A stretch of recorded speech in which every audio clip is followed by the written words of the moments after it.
तुम्ही बसलेला आहात.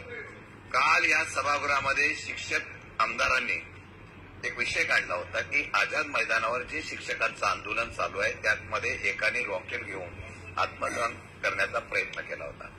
सभापती महोदय, त्यावेळेला आपण निवेदन देण्याचं सूचना केली होती. सभापती महोदय, काल परभणी, जालना, बीडमध्ये सुद्धा अशा प्रकारचं आत्मदहन करण्याचा प्रयत्न झाला. आज धाराशिवमध्ये पेट्रोल ओतून आत्मदहन करण्याचा प्रयत्न होत आहे. त्यांची मागणी जी आहे की शासन त्याच्याकडे लक्ष देत नाही. त्यांचं म्हणणं एवढंच आहे की 14 ऑक्टोबरचा टप्पा अनुदान GR काढून अनुदान देत नाही, या संदर्भामध्ये आंदोलन चालू आहे. आणि म्हणून शिक्षक आता जर स्वतःला पेटून घेत असतील तर शासनाने गंभीराने घेतलं पाहिजे. आणि म्हणून माझी विनंती अशी आहे की या बाबतीमध्ये सभागृह संपायच्या आतमध्ये शासनाने याचं निवेदन निश्चितपणाने करावं.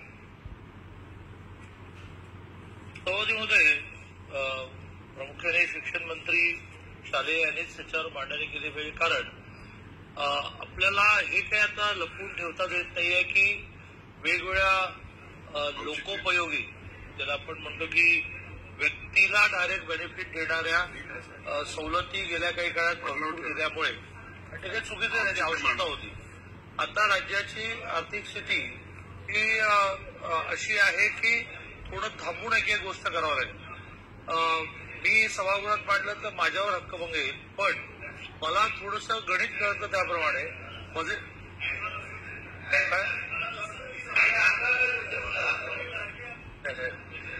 पण मी त्यातलं व्यावहारिकता म्हणतो. बाई, आता बजेट जे झालं ना सँक्शन, ते सँक्शन होऊन 31 मार्च म्हणजे या बजेटमधले पैसे मिळतात आणि 31 मार्च नंतर पुन्हा एकदा नव्याने बँकेचं लोन घेणं, त्याच्या मर्यादा वेगळ्या कारणाने आपण मर्यादेच्या आत आलेलो असतो. प्लस केंद्राचं आपल्या डायरेक्ट टॅक्सेसच्या अगेन्स्ट जे मिळणार, त्यामुळेच म्हणतो मी मिळणार आहे.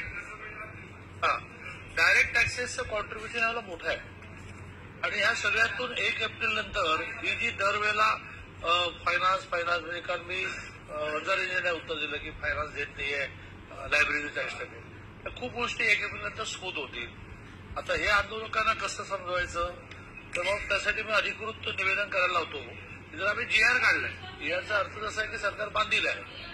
तसं आहे की मूळ त्याच्यात जातच नाही मी, किंवा निर्णयच झाला होता 5,000 रुपयाचा स्टॅम्प घ्यायचा की आम्हाला कधी अनुदान नको, असून अनुदानकडे आलो बरेच पुढे 3 टप्पे झाले. मला वाटतं 3 टप्पे झाले, 4थ्या टप्प्यावर आलोय मी. सभागृहाला आता आज निवेदन करावं. शशिकांतजींसारख्यांनी मुद्दा उपस्थित केल्यामुळे त्याचं उत्तर दिलं म्हणेल की सरकार जेव्हा GR काढतंय, सरकारचा 1 रुपया कुठे जात नाही, ते एका अर्थाने नोटच आहे 500 रुपयाची.